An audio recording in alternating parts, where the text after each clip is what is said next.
30th, 2024. And I've got another forecast for you because something's brewing in northern Oklahoma, Nebraska, and I kind of want to show you how we're going to catch it before it starts and see what they turn this into. But first, I need to quickly explain what took place over this last weekend. And to do that, we're going to backtrack here. So we move forward, we had a low pressure system. You can see it right here building up, spinning counterclockwise. It's going to rise up towards the Dakotas. And that's when you're going to see the pole of all the strong storms up through Texas and then eventually Louisiana and the Gulf. We could show that right here. It slides over. Here is the low pressure system pulling up that moist air. And this is where we had all our issues and where they enhanced all this stuff. And now I'm going to show you that again. So we're going to move into current time. This storm already came and went. We talked about it all weekend long. And now we have another system up here in the northwest. You're going to see it counterclockwise spin. And it's going to be the reason why we can get some energy pulled up through Texas, Oklahoma, and Nebraska once again. And now that's kind of just happening right now. So I'm going to show you how they're prepping for this. There's supposed to be a very big hail event to take place or tornado event again in the next day. And I'm going to show you what they're doing to this area. They are completely frying this area right now. But again, before we get there, keep an eye on the low pressure system up here, counterclockwise spin.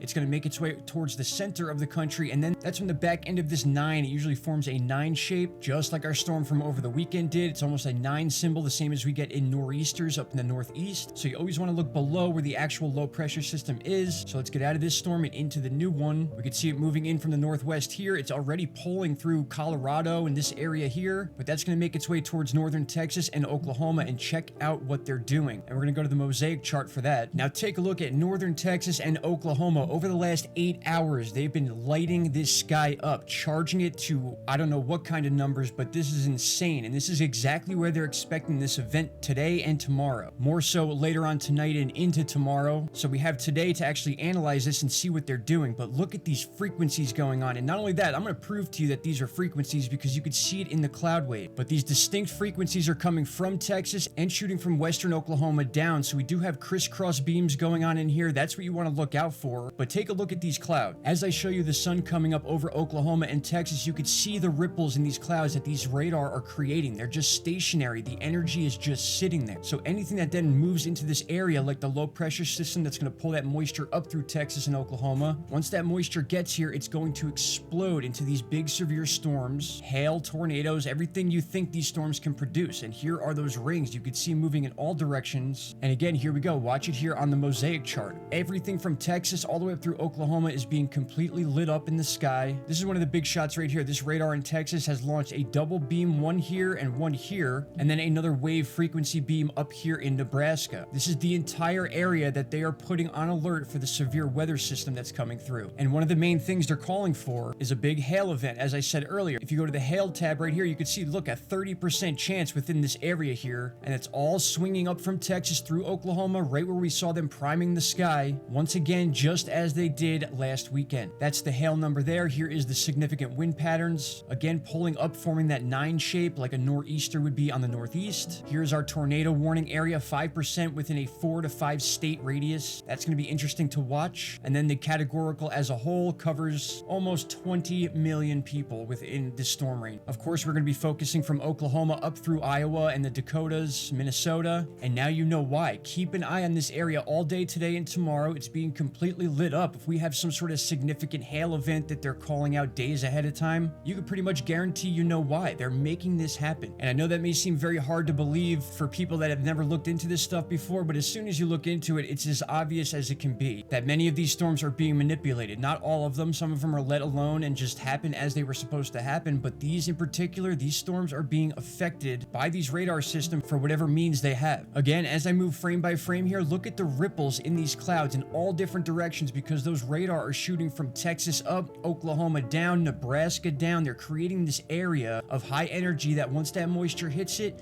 you're going to see your hail situations, your big tornadoes, or even extra severe weather that was not already going to be there. But here I go frame by frame. You're going to see the clouds moving over the frequencies, but the frequencies themselves don't move. They stay in the same exact place as the weather moves over them. And you can get a real good view of it here as the sun comes up over Oklahoma. Boom. The rings are all right there, different frequencies coming from different radar. And yes, when you look up in the sky and you see these, you're pretty much looking at radar beams or the rings that these radar make, and they stay still while the clouds move over them. So that is a little update for you on the upcoming system. All you have to do is look at this stuff and see the high active areas and and 9 times out of 10, something significant happens in that area. Whether it's an earthquake, we've had earthquake swarms in both western and midwestern Texas, I guess you can call it, directly after beams have been hitting the area. The same thing happened in Yellowstone. In fact, I have a video coming out on Yellowstone that's going to prove that frequency waves caused the earthquake swarm last week.